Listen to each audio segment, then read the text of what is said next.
दूसरी जानिब वादी स्वात में वक्फे से बारिश का सिलसिला जारी है, जिससे इस हसीन वादी का हुस्न मजीद निखर गया है। दिल फरेब नज़ारे और यकबस्ता हवाएं सयाहों को अपनी तरफ मुतवज्जे कर रही हैं। हमारे नुमाइंदे इस वक्त सैयद अनवर शाह सिंगर टॉप पर मौजूद हैं, उन्हीं से मजीद तफसीलात जानते हैं। अपडेट कीजिएगा अनवर। जी बिल्कुल, स्वात में बारिश का सिलसिला जो है वो दोबारा शुरू हो गया है, जिसकी वजह से मौसम इंतहाई खुशगवार हो गया है।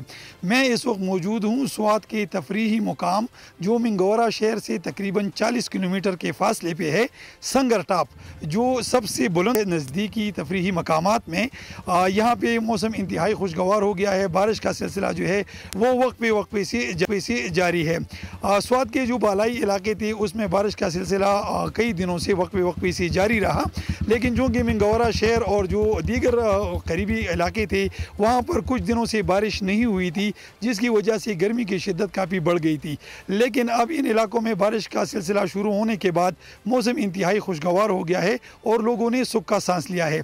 महकमा मौसमियात का कहना है कि बारिश का ये सिलसिला आइंदा 24 घंटे तक वक्फे।